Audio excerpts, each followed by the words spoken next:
Pero de estos trabajos un poquito.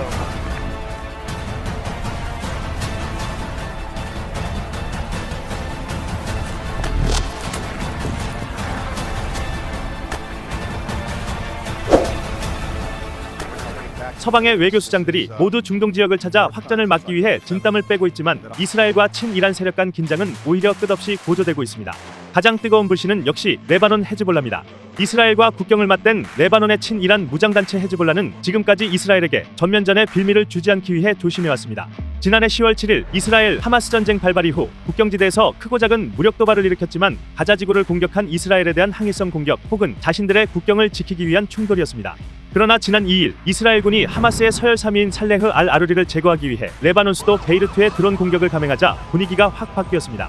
헤즈볼라 지도자 하산 나스랄라는 보복을 예고했고 6일 오전엔 이스라엘 북부 메론 공군기지에 62발의 미사일을 발사해 직접적이고 확실한 타격을 입혔다고 헤즈볼라 측은 밝혔습니다. 헤즈볼라는 하마스보다 군사력 면에서 월등하게 앞서 있습니다. 이스라엘을 겨냥해 약 15만 발의 미사일을 무기고에 비축하고 있는 걸로 파악됐죠. 실전 경험도 풍부한데요. 지난 2006년 헤즈볼라가 이스라엘 병사 2명을 납치한 걸 계기로 34일간 전쟁을 벌였는데 이스라엘군은 헤즈볼라의 게릴라전에 고전했고 사실상 헤즈볼라가 승리를 거두면서 레바논 집권 여당으로 올라서는 계기가 됐습니다. 2014년에서 17년엔 이란 혁명수비대의 최정예 부대인 쿠드스군과 함께 이라크와 시리아에서 IS 퇴치 작전에 참여하기도 했습니다. 물러설 생각이 없는 이스라엘군은 6일 헤즈볼라의 미사일 공격에 대해 즉각 맞대응에 나섰고 레바논 남부 군사기지와 헤즈볼라 기반 시설 등에 폭격을 가해 헤즈볼라 대원 5명이 숨졌습니다. 이스라엘 공군 소속 아파치 공격 헬기가 헬파이어 공대지 미사일을 발사해 헤즈볼라의 드론을 격추시키기도 했습니다. 계속 늘어나는 헤즈볼라의 공중 공격을 탐지하기 위해 미사일 드론 탐지용 레이더 비행선인 스카이2를 투입한 정황도 포착됐습니다. 워싱턴 포스트는 지난해 하마스의 선제 공격을 막지 못해 입지가 좁아진 베냐민 네타냐후 이스라엘 총리가 헤즈볼라와의 확전으로 정치적 위기를 돌파하려 할 수 있다고 분석했습니다. 미국은 이러한 이스라엘의 확전 의지에 대해 우려를 나타내고 있습니다. 6일 중동 순방을 시작한 토니 블링컨 미 국무부 장관은 진짜 걱정은 레바논과 이스라엘 간 국경이라며 더 이상 긴장이 고조되지 않도록 모든 조치를 하고 싶다고 말했습니다.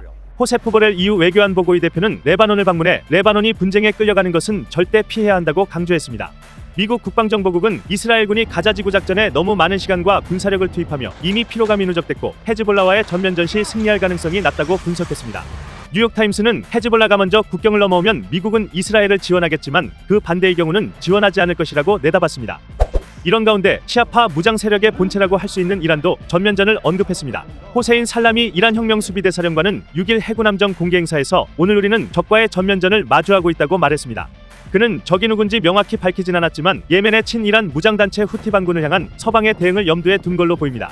후티 반군이 홍해에서 민간 선박에 대한 공격을 계속하자 미국은 다국적 해군을 확장해 해상 안보 작전인 번영의 수호자 작전을 수행하고 있고 이란은 이에 맞서 구축함 알보르즈함을 홍해 입구인 바브 엘 만데브 해협에 파견하기도 했습니다.